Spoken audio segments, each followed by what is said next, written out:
Pertama-tama kita bersyukur kehadirat Allah Subhanahu wa Ta'ala atas berkat limpahan rahmat dan maghfirahnya sehingga kita bisa berkumpul pada hari ini di tempat yang dimuliakan Allah dan diberkahi Allah dalam rangka pembentukan kepengurusan Gawantara, di mana Gawantara ini adalah kepanjangan dari Garda Wali Nusantara, yang mana Garda Wali Nusantara ini yang disingkat dengan Gawantara fokus kepada kajian-kajian ilmiah yang juga akan mengawal daripada tesis Kiai Haji Imaduddin Usman Al-Bantan dan orangnya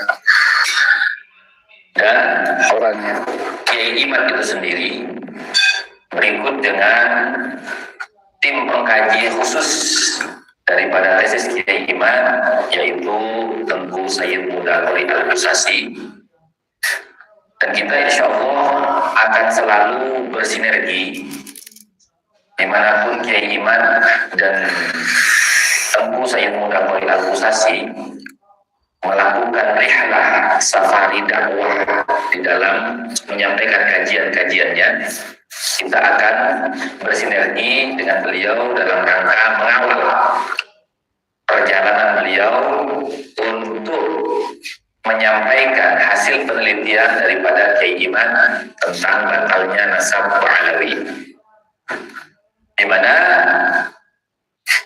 batalnya nasab Alawi ini memang harus disosialisasikan sesuai dengan amanah daripada para ulama untuk menjaga kemurnian, kehormatan, kemuliaan, marwah daripada keluarga besar keturunan Kanjeng Nabi Muhammad Sallallahu Alaihi Wasallam. Oleh karena itu, kami mengajak kepada seluruh masyarakat Indonesia, wabil khusus kepada para santri, santriwati, untuk ikut bersama-sama mempelajari, mengkaji disiplin ilmu nasab yang memang selama ini belum pernah masuk ke dalam kurikulum pendidikan pondok pesantren.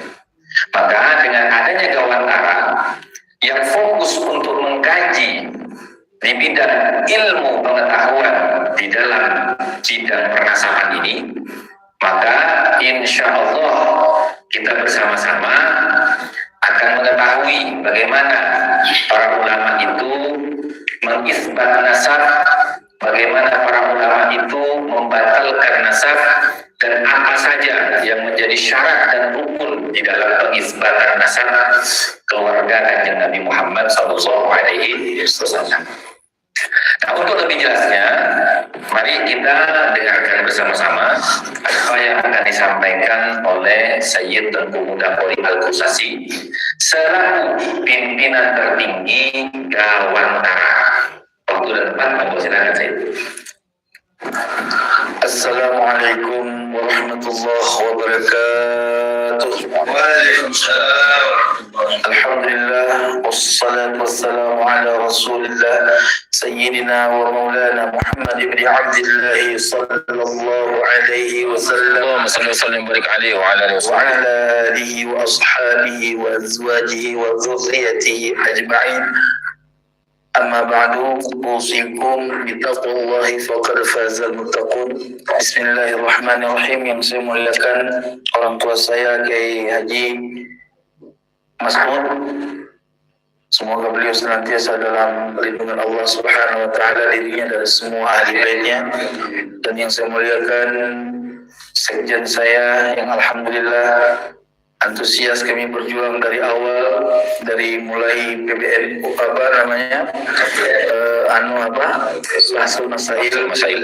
Masail PBNU di Kabupaten Bekasi, dan alhamdulillah masih eksis. Namun teman-teman yang lain mereka nggak berani maju, hanya di belakang layar, tapi tidak mengurangi rasa hormat dan mereka tetap mendukung perjuangan ini sesuai dengan ilmiah. Teman-teman semua yang tidak saya sebutkan satu persatu namun tidak mengurangi rasa hormat dan ta'zim saya, pada kesempatan ini saya ingin sampaikan bahwa berdirinya Garda Wali Nusantara yang disingkat dengan Gawantara sebagaimana kita musyawarahkan dan kita sepakati bersama bahwa kita organisasi ini bergerak hanya untuk ilmiah. Betul tidak? Yang tadinya saya mau gaya-gayaan untuk yang agak-agak ekstrim, ternyata teman-teman tidak setuju. Ya, tapi tak apa, yang namun ketegasan kita dalam ilmiah harus tetap solid sebagaimana kita dilahirkan dari perutnya ulama Nahdlatul Ulama, ya. Alhamdulillah. Hadirin sekalian, teman-teman semua dimanapun antum berada, supaya tahu bahwa organisasi Gawantara ini hanya membahas terkait masalah ilmiah, wabil khusus yang saat ini sedang bermasalah, yaitu pengkajian dan pendalaman terkait nasab palsu Bani Ba'alawi melalui tesis Kiai Imad. Dan kita mendukung tesis Kiai Imad dan berusaha juga mendukung dirinya Kiai Imad dari kejahatan orang-orang yang jahat yang ingin melakukan tindakan apapun terhadap beliau, termasuk kepada saya. Mohon dukungan teman-teman semua untuk mendukung dan menjaga perjuangan ini, ya, menjaga saya ketika ada orang-orang radikalisme yang ingin menyerang pribadi saya dalam bentuk fisik. Marilah kita sama-sama merapatkan diri untuk bersatu bersama dari semua ormas. Artinya ormas ini bersahabat dengan ormas-ormas yang lain, termasuk PWI yang mudah-mudahan Kiai Abbas Bunter, ya, Panglima PWI yang saat ini dipilih, yaitu Bang Ali ini bisa mendengar bahwa tidak ada sebagaimana isu-isu di luar bahwa kita ingin bersaing dengan ormas-ormas yang memang saya ada terbentuk dari karakter PWI juga, ya.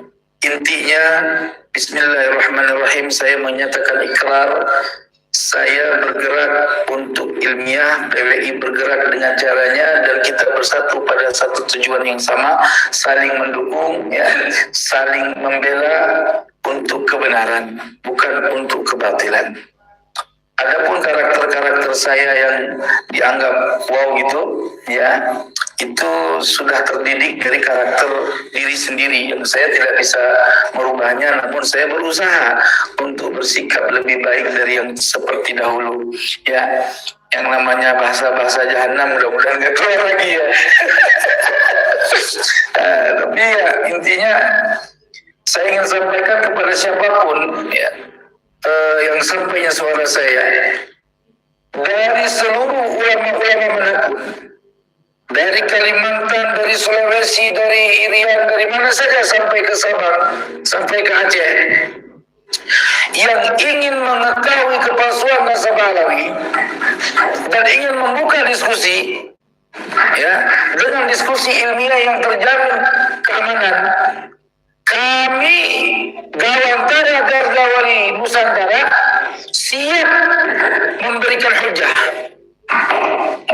Ya, kalau ingin buka diskusi boleh hubungi kami dan kami akan berduel bersama Kiai Imad, saya dan sekjen saya dan teman-teman yang lain yang satu pengetahuan yang mampu memberikan informasi terkait nasab Alawi ini palsu berdasarkan kajian ilmiah tulas daripada kitab-kitab yang muktabar dan mampu memberikan dalil keterangan yang lengkap yang insya Allah keterangan itu bisa dipertanggungjawabkan di dunia dan di akhirat. Sallallahu alaihi Muhammad. Perlu diketahui, wahai teman-temanku yang dirahmati oleh Allah, ketika syariat sudah diisbat bahwa suatu nasab palsu berdasarkan hujjah syariah, maka tidak ada istilah tamani. Tahu tidak ada istilah tamani? Tidak ada istilah andai-andai. Andai kata nasab Alawi ternyata sahih, itu sudah tidak ada lagi. Tidak ada andai-andai. Kalau dibilang andai-andai, maka juga bisa dikatakan andai kata 1 tambah 1 nanti di yaumul qiyamah sama dengan 5, bagaimana hukum faraid sekarang ini yang 1,1 2. Bagaimana hukum-hukum lain yang 1,1 sama dengan 2, sementara yaumul qiyamah 1,1 sama dengan 5. Bingung kan? Tidak ada terjadi karena ilmu nasab jelas seperti matematik 1,12. Kalau bukan anaknya si Anu, ya bukan anaknya si Anu. Kalau memang anaknya si Anu, ya pasti anaknya si Anu. Kira-kira. Maka sampai hari ini teman-teman yang rahmati oleh Allah, Ubaidillah tidak diketahui anaknya sopo. Berdasarkan kitab-kitab tulis, di mana Ubaidillah dari berbagai referensi kitab-kitab nasab dan kitab-kitab tarikh tidak satu pun mengetahui Ubaidillah itu anak siapa. Adapun sejarah yang mengungkapkan bahwa Ubaidillah dan Ahmad bin Isa itu berdasarkan asumsi Ali As-Sakram yang menuliskan kitab Al-Burqatul Musyikah tanpa ada referensi. Kalau ada yang menyatakan tesis Kiai Imad tidak berdasarkan kajian tesis ilmiah, maka sungguh kitab-kitab Bani Ba'alawi semua rukat. Tidak ada ilmiah-ilmiahnya. Kenapa? Karena nama-nama yang dimaktub di dalam kitab-kitab karya Bani Ba'alawi terkait kakek moyangnya sampai Ubaidillah itu sama sekali tidak ada sumbernya. Tidak dapat diketahui Ubaidillah kemampuan ilmunya dikatakan mujtahid, ya, tapi tidak ada satu ulama yang di zamannya yang mengetahui ijtihad dia sehingga diambil makalah Ubaidillah itu. Jelas? Ketika dia menyatakan amal pakai mukaddam terbang 70 kali dalam semalam ke langit bertemu Tuhannya, tidak satu pun ulama yang menukil perkataan fikihnya atau perkataan tasawufnya atau perkataan apapun yang bisa dinukil oleh ulama-ulama yang sezaman dengan dia. Itu tandanya bahwa amal fikih bukan ada dua retorika, ada dua pemahaman. Boleh jadi orang yang nggak ada sama sekali, fiktif, atau boleh jadi ada orangnya, tetapi tidak ada kemampuan ilmu apapun yang tinggi di antara orang-orang itu. Boleh jadi hanya sebatas orang biasa yang diagung-agungkan. Ya, paham ya? Nah, kita bisa buktikan hal itu. Ya, kita bisa buktikan, tolong tunjukkan apa karya kitab Muhammad Al-Muqaddi Muqaddam. Tolong tunjukkan apa karya kitab Ali bin Walidul Faqih. Tak ada. Itu yang akan mereka bingung.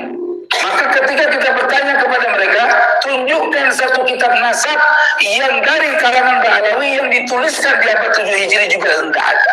Karena kitab nasab mereka dituliskan tahun 1320 Hijri, kurang lebih. Ya, tanpa ada referensi nabati yang sahih, yang sikah, yang dapat terpercaya. Dari sinilah ungkap mereka.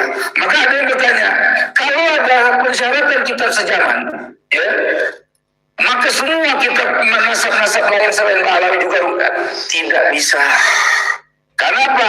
Karena selain Ba'alawi itu mempunyai retorika kitab-kitab sejaman. Siapa yang mau dibahas dalam umur nasab selain Ba'alawi? Misalkan kita mau bahas nasab Wali Songo. Siapa umur nasab Wali Songo? Yang pada ending akhirnya mau bicara Jumadil Kubra ada. Ya, ada data kitab sejamannya. Ya, informasi sejaman ada. Ya kan? Salah satunya manuskrip. Itu informasi sejaman. Yang kedua, riwayat Syafi'iyah, riwayat keluarga yang masyhurah, yang terkenal di kalangan keluarga Wali Songo. Jadi jangan punya analisa atau narasi bahwa kalau persyaratan kitab sejaman dipakai maka rungkat semua nasab-nasab yang lain. Itu palsu.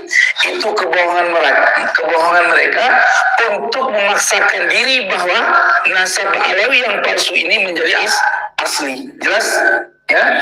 Maka perlu kita ketahui satu rumus. Kalau ada nasab asli, pasti ada nasab palsu.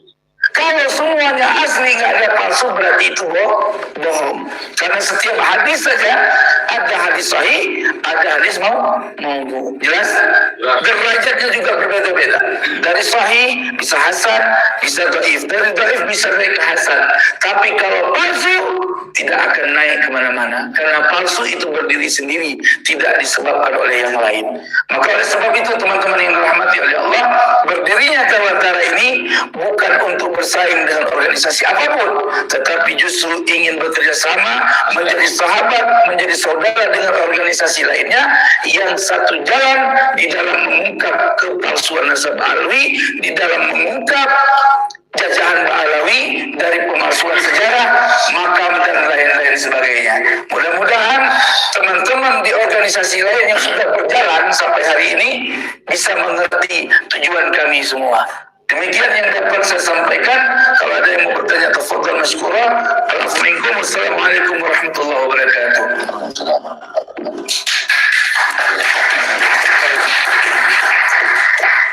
Baik, untuk teman-teman sekalian, barangkali ada yang mau ditanyakan seputar pendirian Gawantara dan juga apa yang disampaikan oleh Sayyid Mahmud Amri Al-Musasi tentang kronologi pembatalan nasab Pahlawi menurut kajian ilmiah melalui tesisnya Ki Haji Imam Yusuf Al-Bantani. Monggo silakan.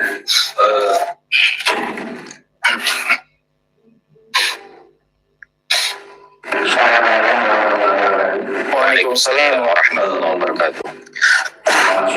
Saya mau bertanya kepada khususnya selama ini kan sudah saya untuk di branding di tingkatan masalah diskursusnya saat ini dari orang yang ingin mengkampanyekan atau orang yang bahkan ada lagi branding bahwa itu penyusup. Yang saya mau tanyakan, apakah ini untuk membentuk sebuah organisasi Gawantara ini juga sebagai anti branding atau counter opini yang dibangun, counter narasi yang dibangun orang-orang yang mungkin resisten sama Tengku Kori, sehingga Tengku Kori ingin menunjukkan kepada rakyat, saya ini bukan penyusup, saya benar-benar ingin berjuang di dalam nasab ini, tapi saya ingin punya senjata sendiri, karena ternyata senjata yang digunakan teman-teman itu bukan senjata saya, senjata teman mungkin ada keris, ada tombak, tapi mungkin Tengku Kori ingin rencang gitu, sesuai dengan karakter Tengku Kori atau bagaimana? Ini saja salah satu yang Baik, saya teringat persoalan tadi dengan kalimat Allah dalam Al-Quran. A'udzu billahi minasyaitonir rajim. Bismillahirrahmanirrahim. Walau syaa'a rabbuka laj'alan nasa ummatan wahidah wa la yazaluna al-mukhtalifina illa man rahima rabbuk. Ya. Artinya apa? Seandainya Tuhanmu menghendaki, ya, la ja'alan nasa ummatan wahidah, mesti Allah sanggup menjadikan manusia satu golongan, satu umat. Nggak ada Kristen, nggak ada Nasrani, nggak ada Yahudi, nggak ada, semua Islam, sanggup Allah Subhanahu wa ta'ala. Tidak ada aliran anu, tidak ada pemikiran anu, semua satu pikir. Tapi ini nggak asik kehidupan ini. Tentu tidak asik, karena setiap kehidupan ada atas, ada bawah, ada kiri, ada kanan, ada depan, ada belakang, ya kan? Maka Allah menyatakan wala yazaluna mukhtalifina illa man rahima rabbuk. Ya, hanya saja manusia itu yang mencari-cari perselisihan kecuali orang yang mendapat rahmah. Ya, jadi teman-teman yang dirahmati oleh Allah, orang boleh berasumsi apapun terkait saya, ya, mengatakan saya radikal lah, ya, terus mengatakan saya penyusup segala macam, itu dia punya hak di dalam memahami tentang saya. Justru saya anggap orang ini sangat cinta sebetulnya sama saya, gitu. Jadi dia menilai saya dengan tujuan dia apa, wallahu a'lam, hanya Allah yang tahu. Tapi yang jelas fakta yang dan realita itu yang nggak bisa dipungkiri. Asumsi boleh apa saja, betul tidak? Asumsi boleh apa saja. Orang berasumsi orang yang baik buruk itu boleh saja. Tetapi fakta sejarah yang hadir di Kesultanan Banten berdebat dikeroyok berapa orang membela tesis Kiai Imad secara mati-matian, nggak ada yang nyap-nyap di media itu, nggak ada. Ya, yang mengkritik saya, yang menilai saya, yang negatif itu nggak pernah ikut diskusi itu. Ya, yang kedua, ketika terjadinya persekusi Kiai Imad, menyetop Kiai Imad dalam dakwahnya di Tambun Selatan, siapa yang turun tangan? Yang rela mempertahankan nyawa itu saya. Dan banyak hal lagi. Kemarin saya nyap-nyap di Bogor yang akhirnya viral. Kalau saya adalah pansos, apa pansos namanya? Istilahnya sebatas Hanya sosial. Begitulah. Itu ya nggak mungkin masuk dalam penilaian logika orang sehat berpikir. Ya. Terus saya ribut sama si Bahar, ya, dalam satu konten. Saya naik ke situ sebetulnya saya ingin mendebat dia terkait masalah ilmiah. Lalu diajak berantem. Ya kami kalau diajak berantem ya jangankan mundur, selangkah saja kalau nggak mundur. Ya kan? Nah, hal-hal yang terjadi bagi saya itu karakter saya, gitu. Yang makanya oleh sebab itu banyak teman-teman yang datang kepada saya yang memberikan pandangan, tentu bikinlah organisasi sendiri supaya jenengan bisa bernarasi, bisa berjuang dengan gaya jenengan sendiri. Saya pertimbangkan demi pertimbangan, dan saya curhat dengan Pak Haji, saya curhat dengan saya punya kawan ini. Kemudian ada Kiai Imad, saya berbicara dengan beliau dan beliau mendukung. Ya, akhirnya saya putuskan untuk mendirikan Kawantara ini. Tujuannya apa? Tujuannya saya adalah memperlihatkan juga ya bahwa framing itu adalah fitnah. Ya, yang kedua, saya ingin memperlihatkan bahwa orang-orang yang mengirim video-video zaman bahula, zaman keperselisihan antara saya dengan organisasi yang saya juga di dalamnya mendirikannya, itu saya rasa orang-orang yang sudah ketakutan dengan kehadiran saya kembali. Ya, jadi bagi saya nggak usah kita pusingkan, ya, karena itulah sikap Belanda, ya, adu domba supaya jatuh satu perjuangan. Nah, bagi saya teman-teman semua harus pandai bahwa metodologi adu domba itu sudah kadaluarsa untuk bangsa kita, ya, kadaluarsa, sudah nggak perlu lagi, udah kepaham itu gaya-gaya seperti itu. Karena Bahlalawi ini sudah nggak bisa mempertahankan nasab dia secara ilmiah. Dia hanya bisa membuat fitnah-fitnah, mengarang suatu informasi untuk mempengaruhi masyarakat supaya tidak percaya kebenaran ini. Itu saja. Makanya saya musyawarah, dan alhamdulillah musyawarah ini kita sepakat untuk bahwa Gawantara ini bergerak dengan ilmiah yang mendukung tesis Kiai Imad, dan kemudian kita akan bergerak untuk memberantas dan memperkuat aliran akidah Ahlus Sunnah wal Jamaah. Itu endingnya. Jadi saya nggak mau komentari terlalu jauh tentang orang-orang yang sepakat, tetapi saya hanya memberikan jawaban. Annakum khata, engkau itu salah. Gini, satu lagi pertanyaan. Ini tadi saya dengar bahwa organisasi Anda ini menitik beratkan kepada ranah keilmuan atau ilmiah. Sementara yang kita awam ketahui atau media sosial ketahui atau semua orang ketahui bahwa Tengku Polri ini karakternya karakter koboi.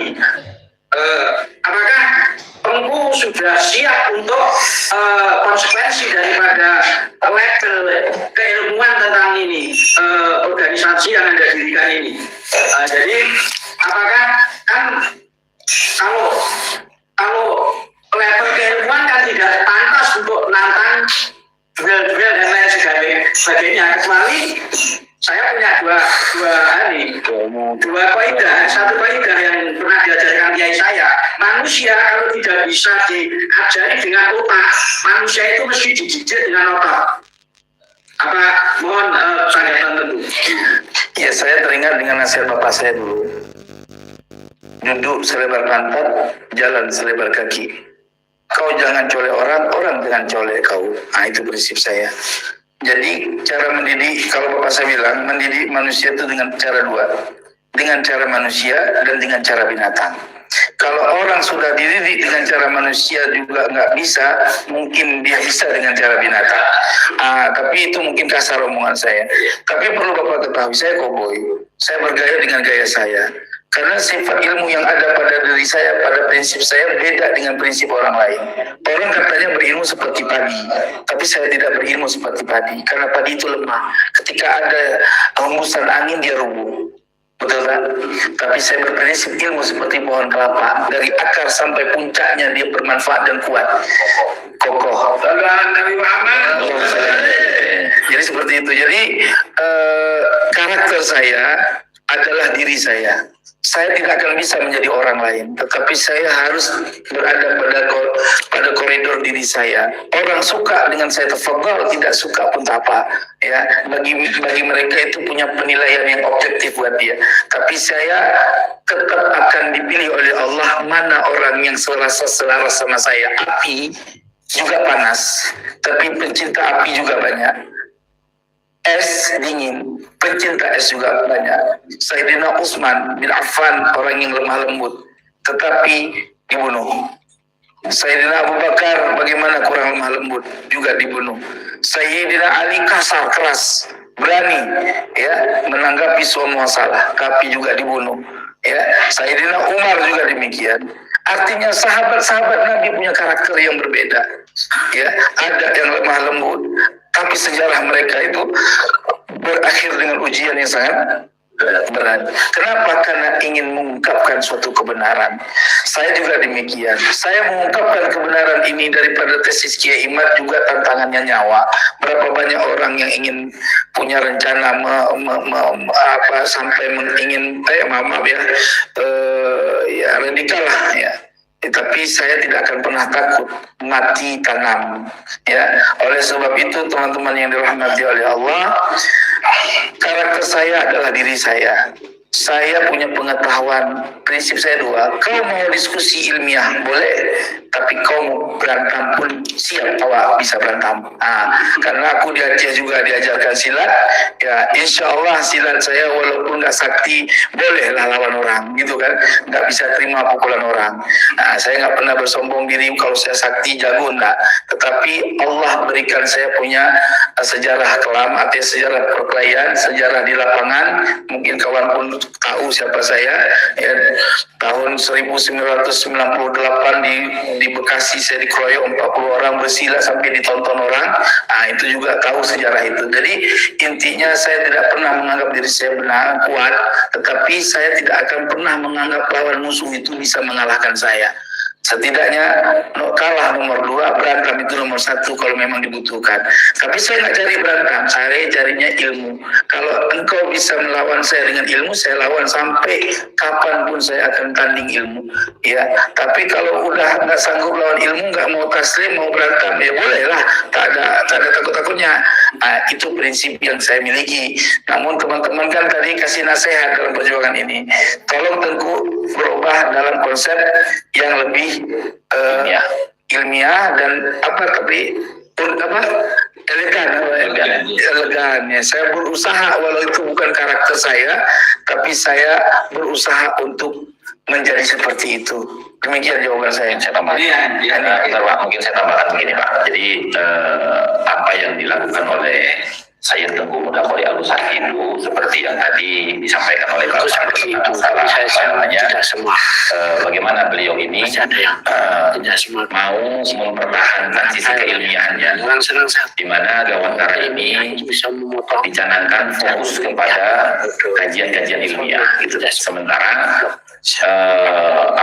framing-framing yang sudah berjalan di masyarakat, yang sudah tersebar di mana-mana bahwasanya Tengku Sayyid Mudaqori Al-Utsari ini orangnya barbar gitu ya, kemudian cowboy gitu ya. Nah, seperti yang kemarin disaksikan oleh orang banyak bahwasanya ada kejadian itu tentang Habib Bahar dengan Sayyid Mudaqori Al-Utsari ini. Sebenarnya begini Pak, kalau anggapan saya pribadi ya menilai beliau ini, karena saya sudah lama dengan beliau ya.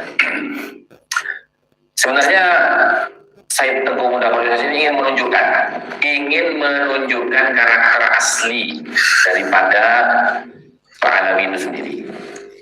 Di mana Gus Dur itu kan pernah berkata bahwasanya mereka itu adalah teroris lokal, preman bersorban.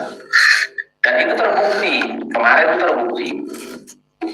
terbukti bahwasanya memang mereka ini teroris lokal dan preman bersorban seperti apa yang pernah dikatakan oleh Kiai Haji Abdul Rahman Wahid yang kita kenal dengan Al-Mafullah. Beliau ingin mengajak diskusi ilmiah kepada Habib Bahar, tapi justru dia malah menantang bertengkar atau berduel. Artinya masyarakat harus melihat, ditantang debat ilmiah dilawan dengan tantangan duel. Maka ini adalah bukti kebenaran apa yang disampaikan oleh almarhum Ki Haji Abdul Rahman Wahid Gus Dur. Itu Pak kira-kira. Terakhir yang ini saya takut ini nanti di framing paling yang ini cuma Jawa aja nggak semua. Kalau saya mau ini Jawa Barat hadir, Jawa Tengah hadir, Jawa Timur hadir, Madura hadir, Lampung hadir. Yang terakhir saya mohon dari Kasekuan Kiai Masud untuk dua patah kata kenapa beliau jauh-jauh dari Tuban sampai nginep di sini mendukung Tengku Warik. Terima kasih. Gitu. Monggo. Bari juga saya. Jadi masalah sebenarnya sangat dua kan ulama hukum anak dialika. Yang kedua anak hasil menulisnya pas.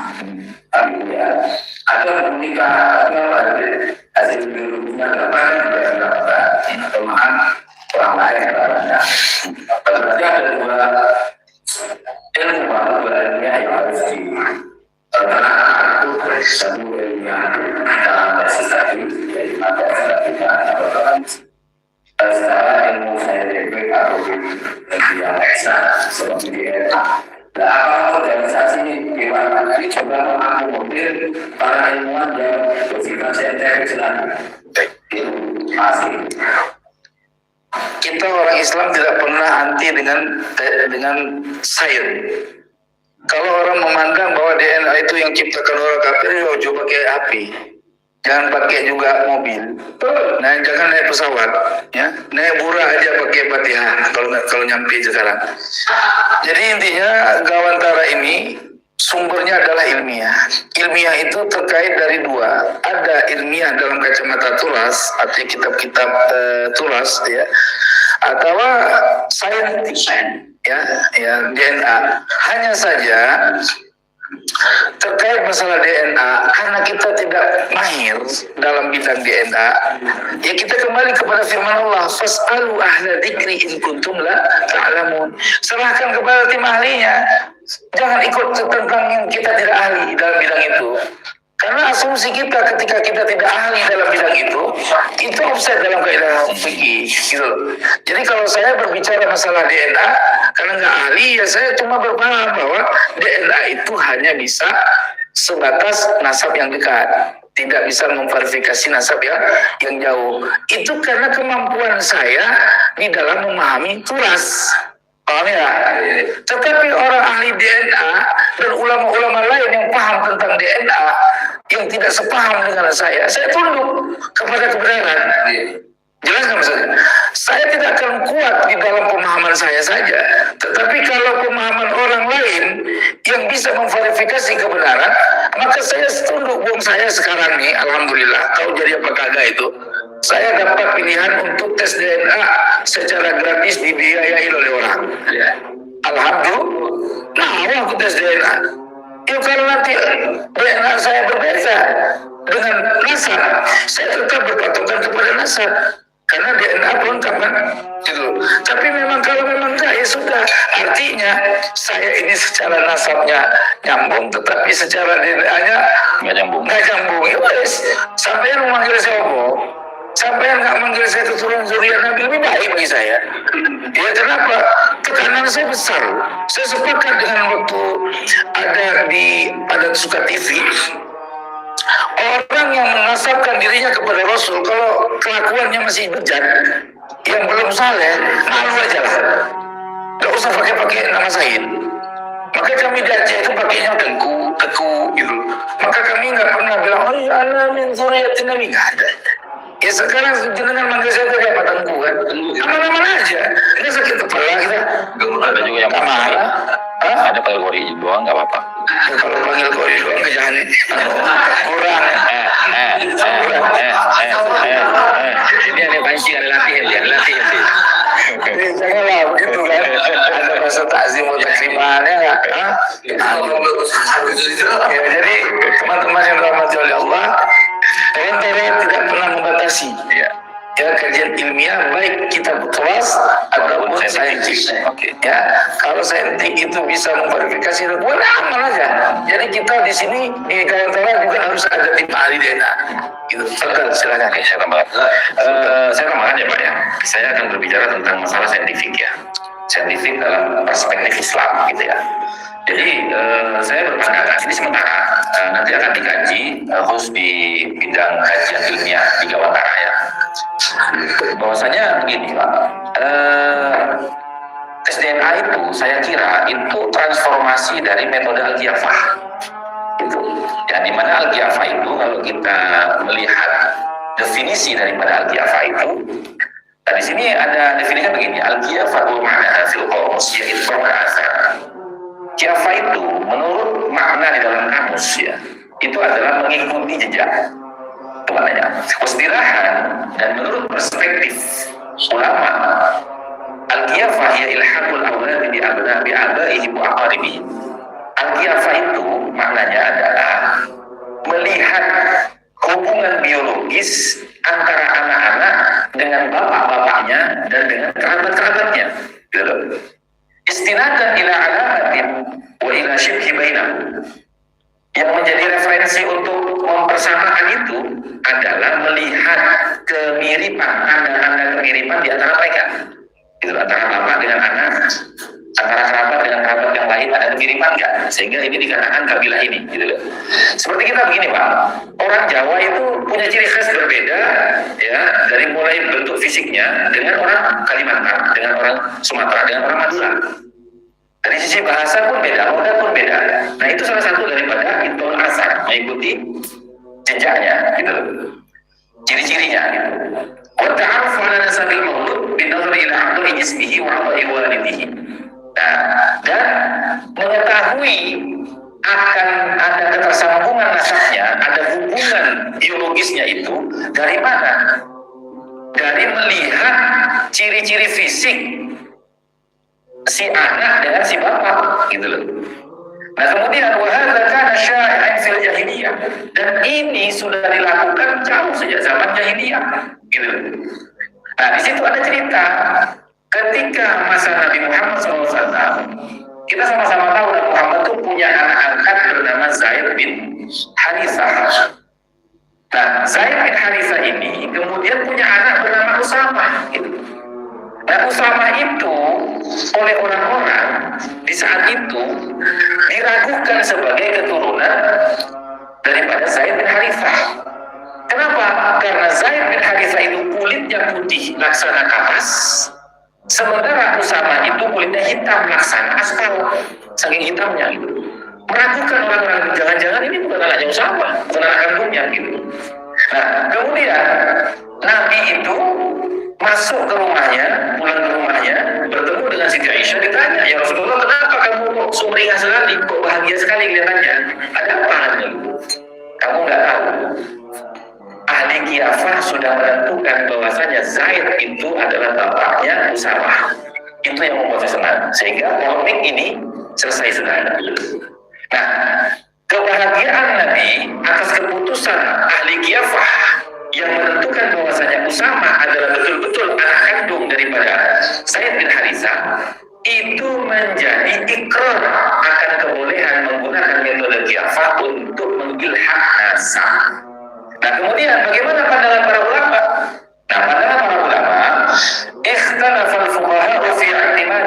khilafati kawahidin min adillati isbatin nasabi ala qawlaini. Ada dua pendapat di antara para ulama.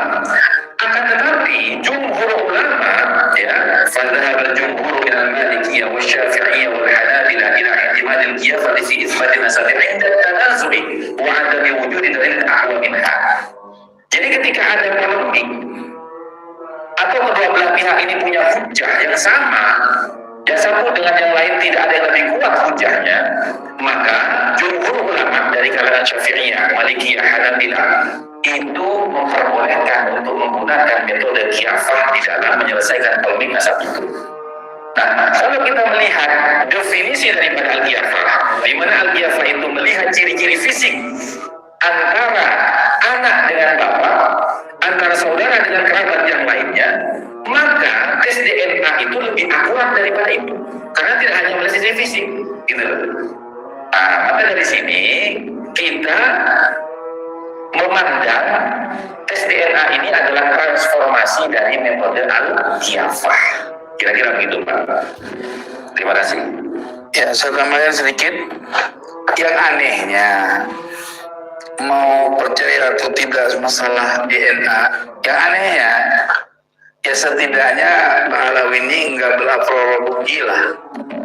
Ya, kalaupun DNA itu tidak memverifikasi nasab yang jauh, tapi begitu dites DNA, ya seharusnya ya bukan biologi gitu. Itu bahasa saya yang nggak pinter DNA gitu, ya, gitu. Harusnya oke, ya kan, atau G2 lah setidaknya, atau F, ya kan, ya setidaknya Afrika kuno apa gimana, melarinya ke Yahudi kan repot.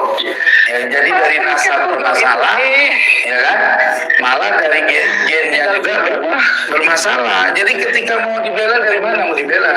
Sekarang maunya apa? Mau pakai DNA nggak apa-apa, tapi Mbak Dila juga nggak diketahui karena siapa, gitu loh. Ya mau mulai kemana sekarang? Dan gitu, lari dari DNA takut. Ya sudah, coba pakai DNA, ya kan? Pakai kita kuras, ya kan? Nggak ketemu, Mbak Dila anaknya siapa? Sekarang nggak pakai kita nasab, pakai DNA masalah. Ya, itu namanya udah bingung. Jadi saking bingung, ini dinafikan nggak bisa, ini dinafikan juga nggak bisa. Ya keputusannya ya Pak Alawi palsu, gitu, rungkat. Ya, wallahu a'lam bishawab. Waalaikumsalam warahmatullahi wabarakatuh. Ya, saya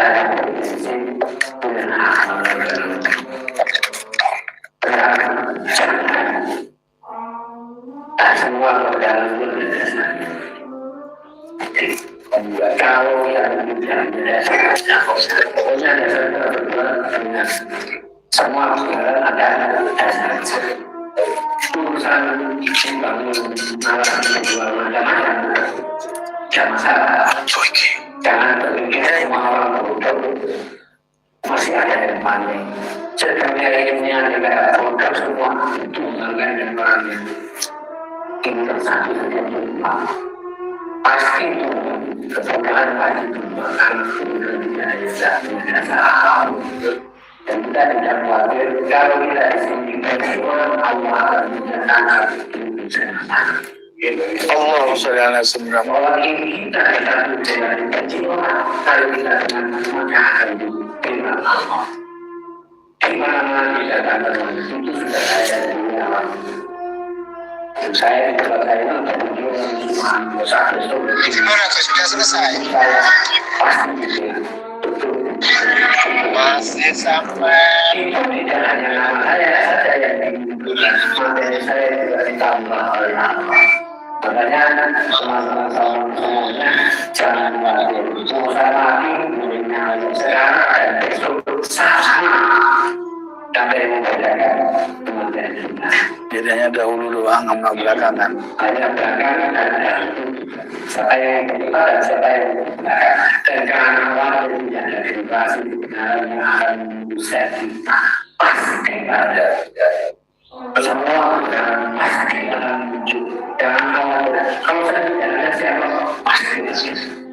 Hanya itu saya sekolah nanti kami kemudian berkata mereka nanti. Ayo bismillah kita berusaha. Amin. Terakhir doa. Waalaikumsalam. Sebentar, mengingat obrolan beliau terakhir tadi, setiap generasi mesti ada yang mengungkapkan kebenaran, betul kan? Betul. Itu cocok. Benar bisa. Mbak Alawi ini memang sebelum terjadi sekarang, itu di abad 13 Hijri sudah dipermasalahkan nasabnya. Sehingga mereka membuat satu karya yang judulnya Al-Isbat. Ya, kalangan daripada mereka. Nah, artinya kenapa dia keluarkan Al-Isbat, kitab Al-Isbat itu karena ada permasalahan tentang nasab mereka. Namun pada saat itu karena tidak seperti zaman sekarang yang ekspos lebih Media. ya Allah tutup dulu lagi. Tapi yang jelas mereka itu sudah bermasalah. Bahkan dunia internasional itu nggak ada yang mengaku mereka itu keturunan Nabi. Jadinya selain Islam, selain apa? Indonesia ya. Ya, salah satu bukti ahli Rabitoh, ahli maktab yang ada di Maroko, ya, yang ada di luar sana, mereka berhubungan dengan Rabitoh Alawiyah yang ada di Indonesia. Ini hanya sebatas hubungan lembaga, tetapi mereka secara isbat tidak pernah mengakui lembaga Rabitoh ini adalah lembaga yang absah dalam menetapkan nasabnya. Nasab mereka bermasalah. Maka banyak keluar kitab-kitab nasab yang fatwa baru, bahkan paling rendah-rendahnya mereka dikatakan wakilah. Kalau mau ini mau main kitab ya, wakilah. Wakilah itu kalau alama yukal atau wakilah itu pendapat yang kalau dinafikan dah sah itu. Kalaupun ditolak pendapat wakilah itu sah. Wong cari ini. Wong cari ini. Katanya gitu. Lu katanya nggak solid kan, nggak kuat. Ya. Jadi benar sekali suatu masa akan bangkit generasi baru yang akan mengungkapkan kalau masalah Mbak Alawi belum selesai. Tapi saya tahu ini adalah kebangkitan terakhir. Mbak Alawi sudah pasti ruka di zaman ini. Oh, saudari, kenapa saya bilang demikian? Ulama manapun kalau udah meneliti nasab Alawi, apa kata mereka dengan telepon? Ya tidak bisa dipertahankan. Cuman saya ini tidak bisa ngomong tengku mewakili. Kalau sama dengan aja. Jadi mereka menyerahkan saya yang ngomong sama Kiai Iman. Artinya siapa yang meneliti nasab Alawi pasti ketemu palsu. Jelas? Wallahu a'lam bishawab. Yang guru doa apa ya? أعوذ بالله من الشيطان بسم الله إن الحمد لله نستعين صراط المستقيم صراط الذين أنعمت عليهم غير المغضوب عليهم ولا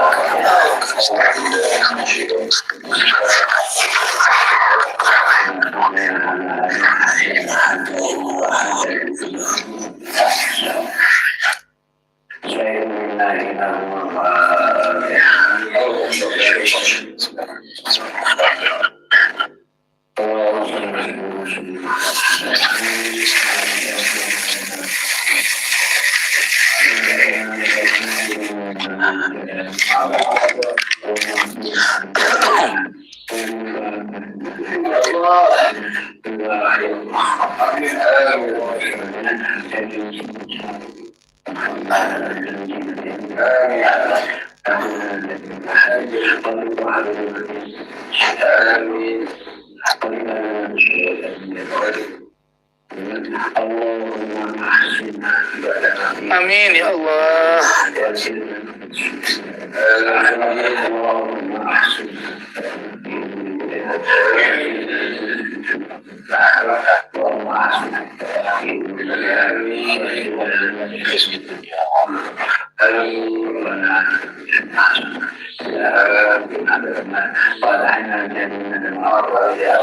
Amin.